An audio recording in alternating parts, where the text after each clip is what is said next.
إن الحمد لله نحمده ونستعينه ونستغفره ونعوذ بالله من شرور أنفسنا ومن سيئات أعمالنا من يهده الله فلا مضل له ومن يضلل فلا هادي له وأشهد أن لا إله إلا الله وحده لا شريك له وأشهد أن محمدا عبده ورسوله أما بعد فإن خير الحديث كتاب الله وخير الهدي هدي محمد صلى الله عليه وسلم وشر الأمور محدثاتها وكل محدثة بدعة وكل بدعة ضلالة وكل ضلالة في النار. وقال الله تعالى في كتابه المجيد أعوذ بالله من الشيطان الرجيم بسم الله الرحمن الرحيم يا أيها الذين آمنوا أطيعوا الله وأطيعوا الرسول ولا تبطلوا أعمالكم. وقال في موضع آخر إن المبذرين كانوا إخوان الشياطين. تمام قسم کی حمد و ثنا کبریائی بڑائی اللہ وحدہ لا شریک کے لائق و زیبا ہے جو تمام جہانوں کا خالق اور مالک ہے، تمام جہانوں کا رب العالمین ہے۔ کوئی ایسی مخلوق نہیں جس کی موت و حیات کا وہ مالک نہ ہو۔ وہی اکیلا ہے جو عبادت کے لائق ہے، اس کے علاوہ کوئی ایسی ذات نہیں جو جس کی عبادت کی جا سکتی۔ سبحان اللہ و بحمدہ سبحان اللہ العظیم۔ انگنت درود و سلام کو انبیاء کی مقدس جماعت پر، خصوصاً سید المرسلین رحمۃ للعالمین جناب محمد رسول اللہ صلی اللہ علیہ وسلم کی ذات گرامی پر۔ اللہم صلی علی محمد وعلی آل محمد کما صلیت علی ابراہیم وعلی آل ابراہیم انک حمید مجید۔ اللہم بارک علی محمد وعلی آل محمد کما بارکت علی ابراہیم وعلی آل ابراہیم انک حمید مجید۔ محترم سامعین، پچھلے تقریباً 3 سے 4 دنوں سے ہم ایسے اعمال سن رہے ہیں جن کے سلسلے میں رسول اللہ صلی اللہ علیہ وسلم نے ارشاد فرمایا کہ ان سے اپنے آپ کو بچاؤ، بچو ان سے۔ اجتنبوا 7 الموبقات، 7 ایسے اعمال کہ جن سے تم کو بچنا ہے، یہ ہلاک کر دینے والے اعمال، جس میں سے 5 چیزیں آپ کے سامنے آ چکی ہے۔ انشاءاللہ 6ٹھی اور 7ویں چیز جو رسول اللہ صلی اللہ علیہ وسلم نے بیان کی ہے اس کو آج ہم سنیں گے۔ 5 چیزیں جو آپ کے سامنے آئی ہیں، اس میں پہلی چیز تھی الشرک باللہ، اللہ کے ساتھ کسی کو شریک کرنا، والسحر، جادو کرنا، جادو سیکھنا، سکھانا، کرانا یا کروانا یا کرنا خود، یہ سب اس میں داخل ہے۔ اسی طریقے سے تیسری چیز جو بیان کی گئی حدیث کے اندر، وقتل النفس التی حرم اللہ الا بالحق، اللہ کے نبی نے بیان فرمایا کسی نفس کو، کسی جان کو جس کو اللہ نے پیدا فرمایا ہے، اس کو ناحق قتل کر دینا، جو بھی کسی کا قتل کر دینا یہ جائز نہیں ہے۔ انسان کی ہلاکت کے لیے یہ عمل کافی ہے کہ وہ اس قسم کے معاملے کو انجام دے۔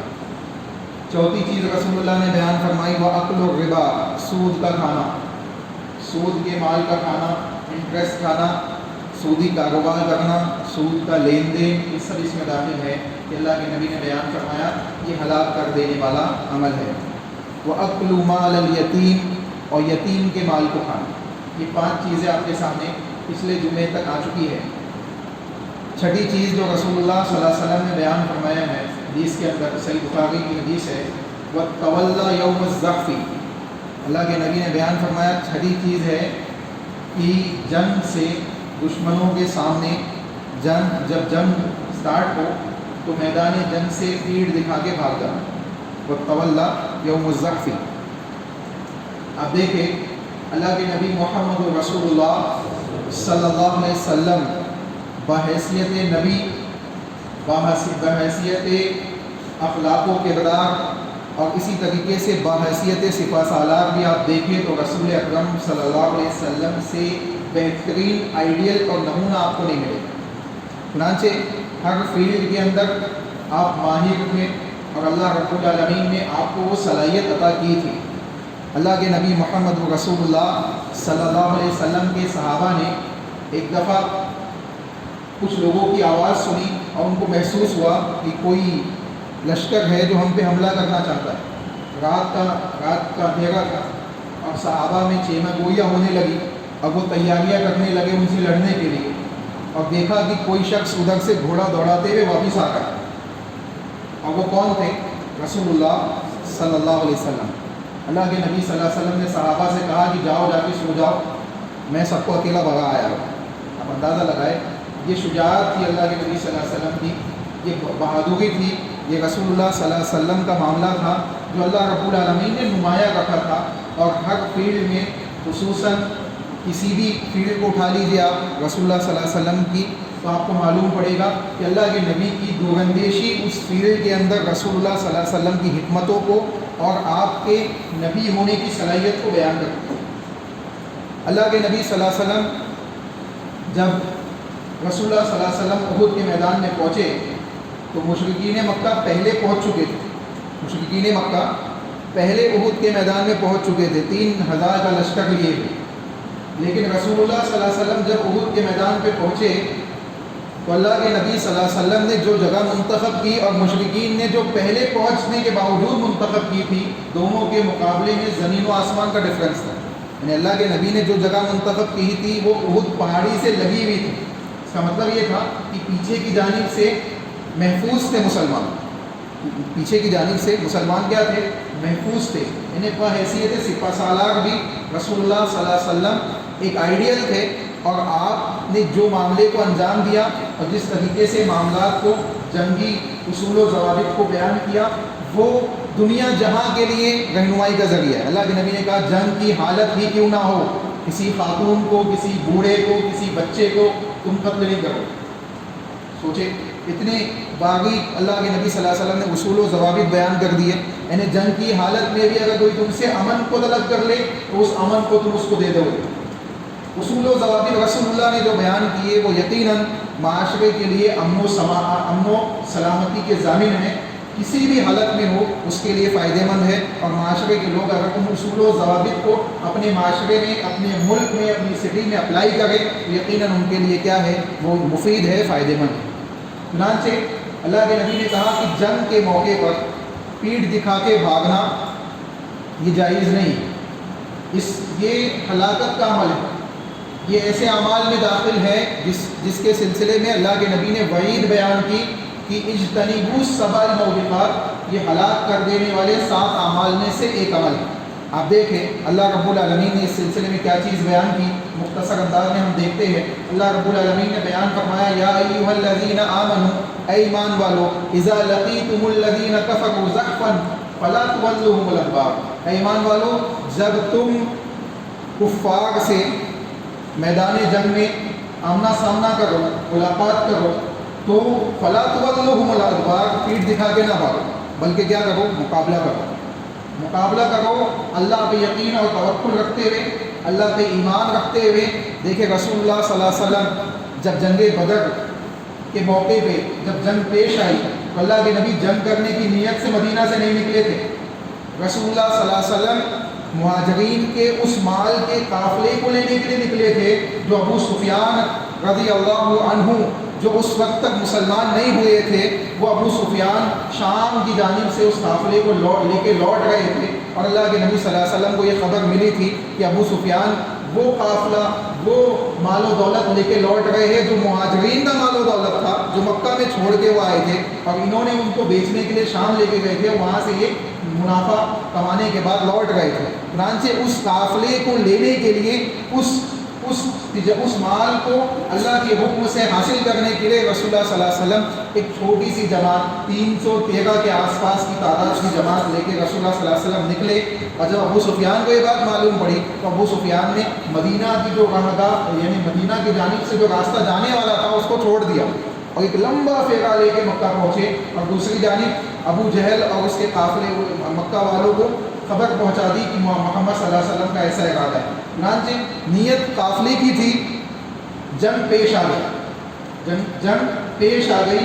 اب جب جنگ پیش آئی تو رسول اللہ صلی اللہ علیہ وسلم نے بیان فرمایا کہ اب پیچھے لوٹنا ممکن نہیں، اب پیچھے لوٹنا ممکن نہیں ہے۔ چنانچہ 313 صحابہ جو 1000 کی تعداد مشرکین مکہ کی تھی، ان کے مقابلے میں ان کی کوئی حیثیت نہیں تھی، ان کے پاس نہ صحیح طریقے سے ہتھیار موجود تھے، نہ اپنے دفاع کے لیے کوئی ایسے یعنی زرہ وغیرہ موجود تھی، نہ گھوڑے موجود تھے، نہ کوئی دوسرے ذرائع تھے۔ اللہ کے نبی محمد رسول اللہ صلی اللہ علیہ وسلم نے واضح و نصیحت کی، اللہ رب العالمین کے سامنے گڑ گڑایا، اللہ کے سامنے جھک کر اللہ رب العالمین سے دعائیں مانگی، اور اللہ کے نبی کے صحابہ نے اللہ کے اوپر توکل کرتے ہوئے ایمان میں اضافہ کرتے ہوئے آگے بڑھ گئے، اللہ نے فتح عطا فرمایا۔ تو پتہ کیا چلا کہ ایسے موقع پہ پیچھے بھاگنا انسان کے لیے جائز نہیں ہوتا ہے، اس کو چاہیے کہ وہ ایسے موقع پہ اللہ پہ یقین رکھے اور تعداد کی فکر نہ کرے، تعداد کی فکر نہ کرے۔ حضرت خالد بن ولید رضی اللہ تعالیٰ عنہ کی جنگوں کو اٹھا کے پڑھے، آپ کو معلوم پڑے گا ہر موقع پہ ان کی تعداد کم رہی، ہر موقع پہ ان کی تعداد کم گئی ہے، اور کم بھی ایسی نہیں، بہت زیادہ کم گئی ہے، یعنی دشمن کے مقابلے میں بہت زیادہ کم تعداد کے ساتھ حضرت خالد بن ولید رضی اللہ تعالیٰ عنہ نے جنگیں لڑی ہے، اور اللہ نے ان کو فتح یابی عطا فرمائی ہے۔ چنانچہ جنگ میں فتح یابی یا شکست انسان کے ہاتھ میں نہیں ہے، اللہ کے ہاتھ میں، اللہ کے ہاتھ میں ہے۔ انسان اللہ پہ یقین کرتے ہوئے معاملے کو انجام دے۔ اب اللہ رب العالمین نے اس کے عذاب کو بھی ذکر کیا، اس کی وعید کو بھی ذکر کیا کہ اگر کوئی انسان بھاگتا ہے پیچھے تو کب بھاگنا جائز ہے، اور اگر جس بھاگنے سے منع کیا گیا ہے اس بھاگنے کو عمل میں لاتا ہے تو کتنا بڑا گناہ اور عذاب ہے۔ دونوں چیزیں بیان کی گئی۔ دیکھیں اللہ نے بیان فرمایا وَمَن يُوَلِّهِمْ يَوْمَئِذٍ دُبُرَهُ إِلَّا مُتَحَرِّفًا لِقِتَالٍ، اللہ نے بیان فرمایا جو جب دشمن آمنے سامنے ہو اور تم بھاگ جاؤ، بھاگنا چاہو، تو سوائے 2 حالتوں کے کوئی تیسری حالت نہیں ہے تمہارے لیے بھاگنے کی۔ 2 حالت کی اجازت ہے، وہ بھی جنگ کی ایک قسم کی کیفیت ہوتی ہے، جنگ سے بھاگنا نہیں ہوتا، ایک قسم کی کیفیت ہوتی ہے۔ مثال کے طور پہ کوئی شخص لڑتا ہوا مشرکین کے بیچ میں پہنچ جائے، مشرکین کے بیچ میں پہنچ جائے، اب اس کو احساس ہوا کہ میں یہاں اکیلا آ گیا ہوں اور پیچھے میری جماعت رہ گئی، تو وہ اس نیت سے پیچھے لوٹے کہ اپنی جماعت سے مل لوں اور پھر سے لڑوں، تو اس طریقے سے پیچھے جانا کیا ہے، جائز ہے۔ یا پورا لشکر مومنین کا پورا لشکر یہ نیت کرے کہ ہم پیچھے ہٹتے ہیں اس نیت کے ساتھ کہ مشرکین کو لگے کہ ہم پستی اختیار کر رہے ہیں، حالانکہ ہم اس نیت سے پیچھے ہٹ رہے کہ پیچھے ہٹ کے ہم پھر سے یکجو ہو کے حملہ کریں گے۔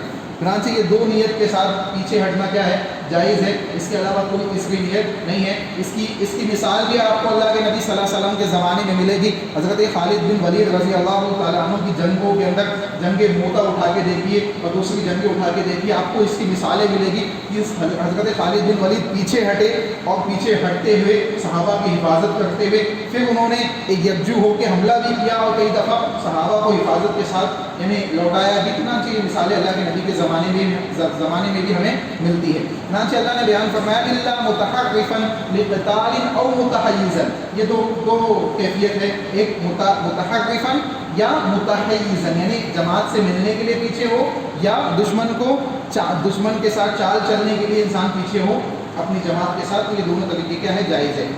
الا فیۃ فقد باء بغضب من اللہ، اس کے علاوہ کوئی تیسری کیفیت اگر انسان اپنائے گا، یعنی وہ بھاگنا چاہے گا چھوڑ کے مسلمانوں کی جماعت کو، اور وہ بھاگنا چاہے گا اس جنگ کو چھوڑ کے، تو کیا ہوگا، اللہ نے بیان فرمایا فقد باء بغضب من اللہ، وہ اللہ کے غضب کا منتظر ہو جائے، اللہ کے غضب کا منتظر ہو جائے۔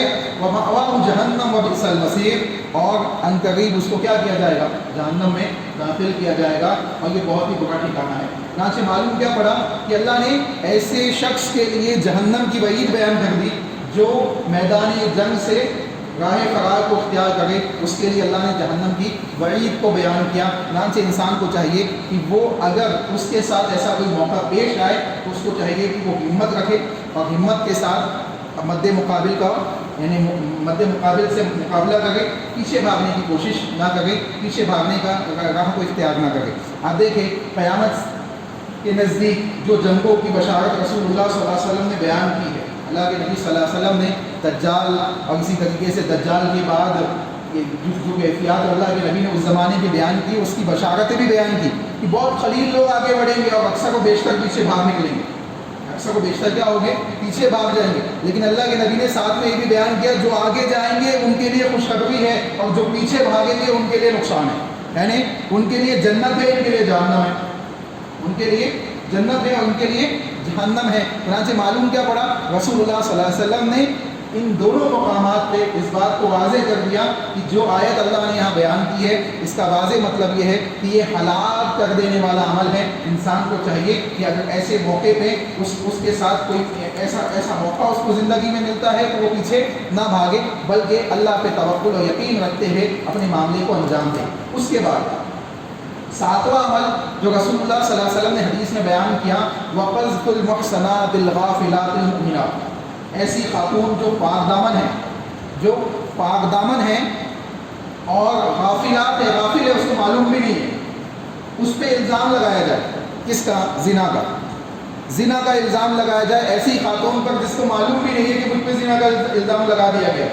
اس کی بہترین مثال آپ کو رسول اللہ صلی اللہ علیہ وسلم کے زمانے میں حضرت عائشہ رضی اللہ تعالیٰ عنہ کے اوپر منافقین نے جو بہتان لگایا تھا، حضرت عائشہ کے اوپر تہمت لگائی تھی، وہ آپ کے سامنے ہونی چاہیے۔ اس کے پس منظر میں آپ اس بات کو اچھی طریقے سے سمجھ سکتے ہیں۔ اللہ کے نبی صلی اللہ علیہ وسلم نے سزائیں دی، جب بات واضح ہوئی اللہ نے وحی نازل کی اور حضرت عائشہ رضی اللہ تعالیٰ عنہ کی پاک دامنی کو بیان کیا۔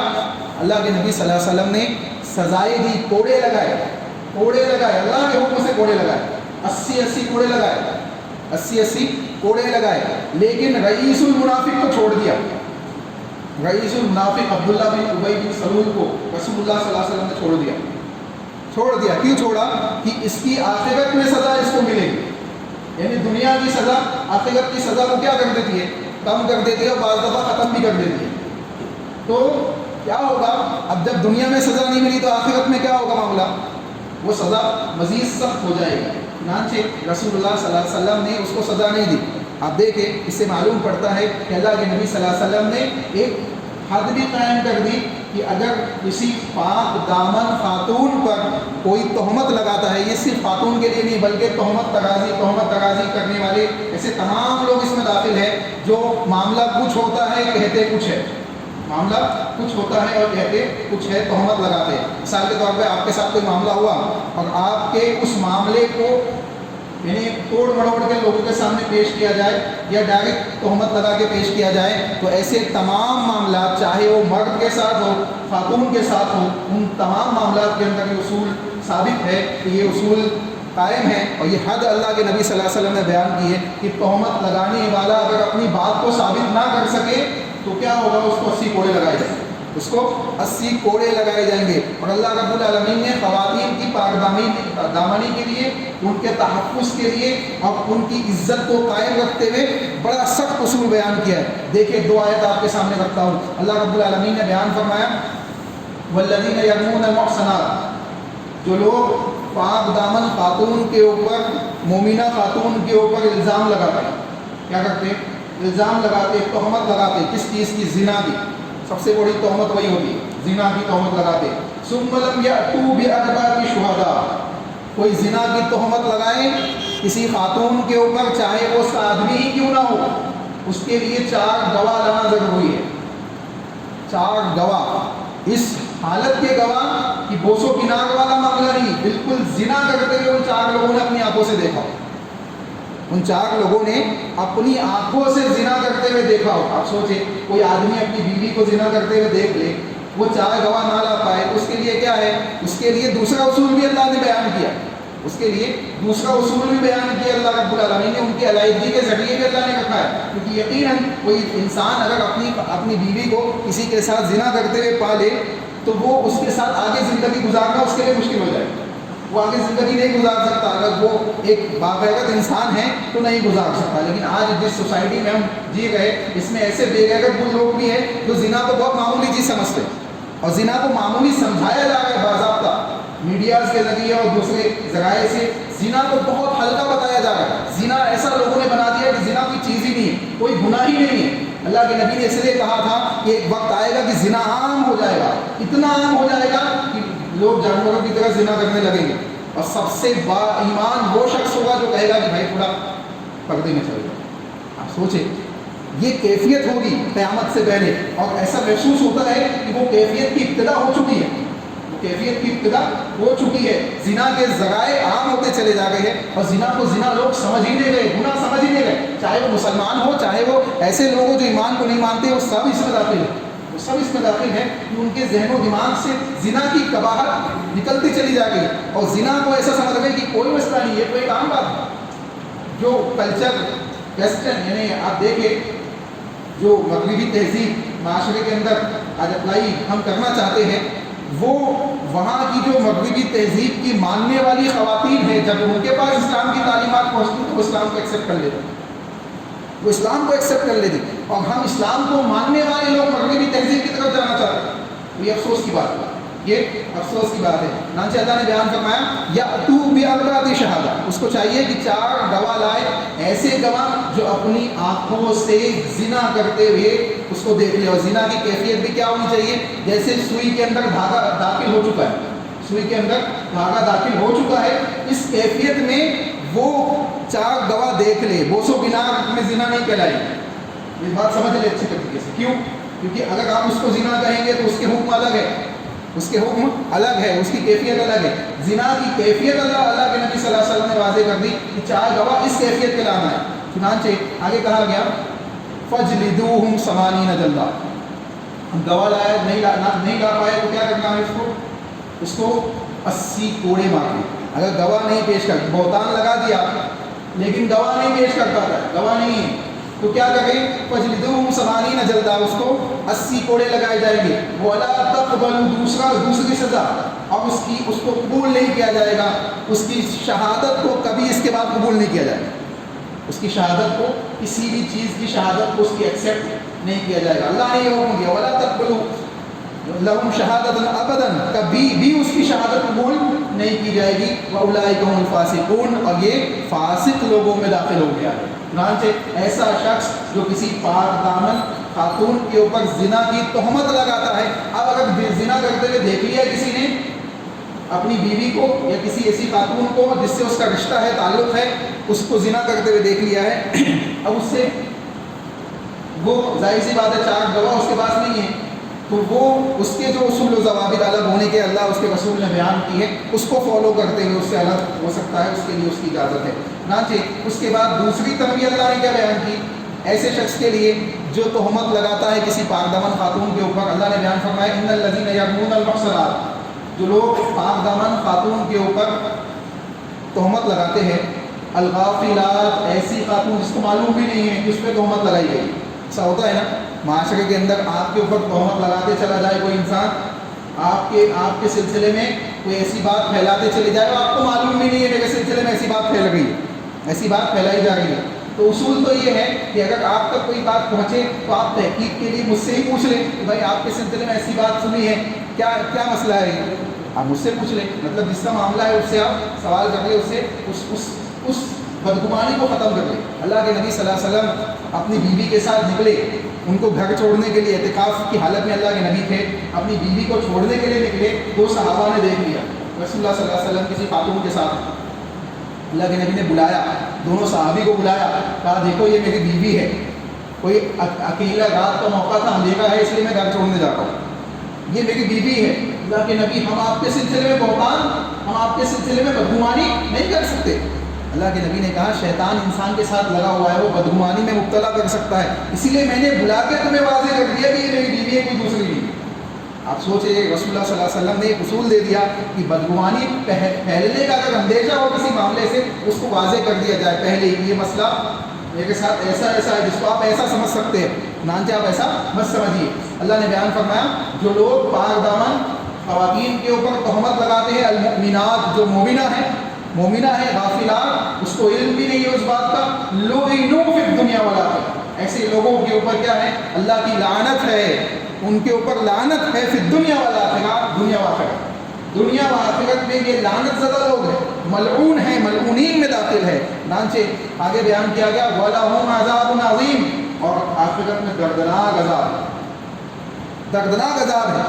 اندازہ لگائیے دو سزائیں بیان کی گئی، ایک دنیا و آخرت میں ملعون ہو جائیں گے، لعنت زدہ ہو جائیں گے، اور عذاب عظیم کے مستحق ہو جائیں گے، بڑے عذاب کے مستحق ہو جائیں گے۔ چنانچہ انسان کو چاہیے کہ وہ کسی بھی خاتون کے اوپر الزامات تہمت تراشی نہ کریں، الا یہ کہ اس کے پاس صحیح بات موجود ہو، گواہوں کے ساتھ موجود ہو، تو وہ اس معاملے کو آگے لے جا سکتا ہے، قاضی کے تحت لے جا سکتا ہے، یا دونوں فیملی کو بٹھا کے اس معاملے کو حل کیا جا سکتا ہے، اس میں صلح کی جا سکتی ہے۔ اللہ سے دعا ہے کہ جو باتیں ہم نے سنی ہیں کتاب و سنت کی روشنی میں، اللہ اس کے مطابق اپنی زندگیوں کی اصلاح کرنے کی ہمیں توفیق عطا فرمائے۔ جو مہلک اعمال ہم نے سنے ہیں، رسول اللہ صلی اللہ علیہ وسلم کی صحیح حدیث کے ماتحت ہم نے جو باتیں سنی ہیں، اجتناب کرنے والے اعمال کو سنا ہے، ان سے بچنے کی ہمیں توفیق عطا فرمائے، ان سے اپنے آپ کو بچانے کی توفیق عطا فرمائے، اپنے معاشرے سے ایسے اعمال کو ختم کرنے کی توفیق عطا فرمائے، اس کے خلاف حسن طریقے سے ان معاملات کا دفاع یعنی ان کو ختم کرنے کے لیے جستجو کرنے کی ہمیں توفیق عطا فرمائے۔ اللہ ہم گنہگار ہیں، خطا کار ہیں، ہمارے گناہوں کو غلطیوں کو معاف فرما۔ اللہ ہم سے جو غلطیاں سرزد ہو گئی ہے ماضی میں، اسے معاف فرما۔ اللہ مستقبل میں عمل صالح کو اللہ اس کے رسول کی اطاعت کے ساتھ عمل میں لانے کی توفیق عطا فرما۔ اللہ جو غلطیاں ہوئی ہیں اس سے بچنے اور رجوع کرنے کی توفیق عطا فرما۔ اللہ ایسے کاموں کو انجام دینے کی، عمل میں لانے کی توفیق عطا فرما جس سے تو خوش ہو جائے، جس سے تو راضی ہو جائے۔ ایسے کاموں سے بچنے کی توفیق عطا فرما جو تیری ناراضگی اور غضب اور لعنت کے مستحق ہے۔ اللہ ہم گنہگار ہیں، خطا کار ہیں، اللہ ہمارے معاشرے میں جو وبائیں پھیلی ہے، بیماریاں پھیلی ہے، اللہ اس سے ہم سب کی حفاظت فرما۔ ہمارے معاشرے کی، ہمارے گھر والوں کی، اہل و عیال کی، بیوی بچوں کی، رشتہ داروں کی، ملنے جلنے والوں کی تمام کی حفاظت فرما، اور ان وباؤں کو ہمارے معاشرے سے اٹھا لے، ہمارے ملک سے اٹھا لے، اور ایسے لوگ اللہ جو تیرے نزدیک محبوب ہے لیکن ایمان والے نہیں ہے، اللہ ان کو ہدایت عطا فرما۔ اللہ جو ظالم ہے ان کے ہاتھوں کو پکڑ لے، اللہ جو ظالم ہے ان کے ہاتھوں کو پکڑ لے اور ان کو ذلیل فرما، ان کو ذلیل فرما۔ اللہ جو لوگ عدل و انصاف سے کام لینے والے ہیں، عدل و انصاف کے پیکر ہیں، اللہ ان کو فائز فرما، ان کے لیے معاملات کو آسان فرما۔ اللہ ہم گنہگار ہیں، خطا کار ہیں، دنیا و آخرت میں تیری رحمت کے مستحق ہے، اللہ تیری رحمت کے بغیر نہ دنیا میں کامیابی ہے نہ آخرت میں کامیابی ہے۔ اللہ تو ہم پہ رحم فرما، اللہ تو اپنی رحمتوں کا نزول فرما۔ اللہ جو لوگ موجود ہیں ان کو عمل صالح کی توفیق عطا فرما۔ اللہ جو گزر چکے ہیں، اس دنیا سے جا چکے ہیں، اللہ ان کی مغفرت فرما، انہیں عذاب قبر سے محفوظ فرما، ان کی قبروں کو جنت کا باغ بنا، ان کے لیے قبروں میں جنت کی کھڑکیاں کھول دے، ان کے لیے قبروں میں جنت کا بستر بچھا دے۔ اللہ ہمیں آخرت کے معاملے میں ہمارے ساتھ آسانی فرما، اللہ بلا حساب و کتاب جنت میں جانے والے لوگوں میں ہمیں شامل فرما۔ اللہ سیدھے ہاتھ میں ہمیں نامہ اعمال عطا فرما۔ اللہ جو دعائیں ہم نے ٹوٹے پھوٹے انداز میں تجھ سے مانگی ہے، اللہ تیرے علاوہ ہم کسی دوسرے کے سامنے ہاتھ نہیں پھیلاتے ہیں، کسی دوسرے کے سامنے پیشانی نہیں جھکاتے ہیں، کسی دوسرے کے سامنے رکوع نہیں کرتے ہیں۔ اللہ تجھی کو وحدہ لا شریک مانتے ہیں اور تجھی سے سوال کرتے ہیں۔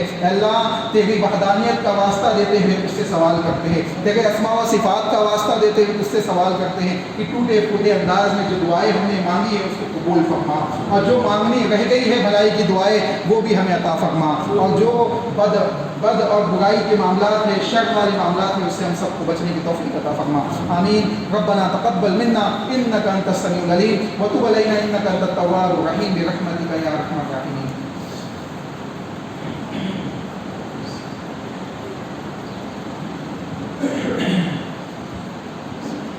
إن الحمد لله نحمده ونستعينه ونستغفره ونعوذ بالله من شرور أنفسنا ومن سيئات أعمالنا من يهده الله فلا مضل له ومن يضلل فلا هادي له وأشهد أن لا إله إلا الله وحده لا شريك له وأشهد أن محمدا عبده ورسوله أما بعد فأعوذ بالله من الشيطان الرجيم بسم الله الله الرحمن الرحيم إن الله وملائكته يصلون على النبي يا أيها الذين آمنوا صلوا عليه وسلموا تسليما اللهم صل على محمد وعلى آل محمد كما صليت على إبراهيم وعلى آل إبراهيم إنك حميد مجيد اللهم بارك على محمد وعلى آل محمد كما باركت على إبراهيم وعلى آل إبراهيم إنك حميد مجيد عباد الله رحمكم الله إن الله يأمر بالعدل والإحسان وإيتاء ذي القربى وينهى عن الفحشاء والمنكر والبغي يعظكم لعلكم تذكرون قوموا إلى الصلاة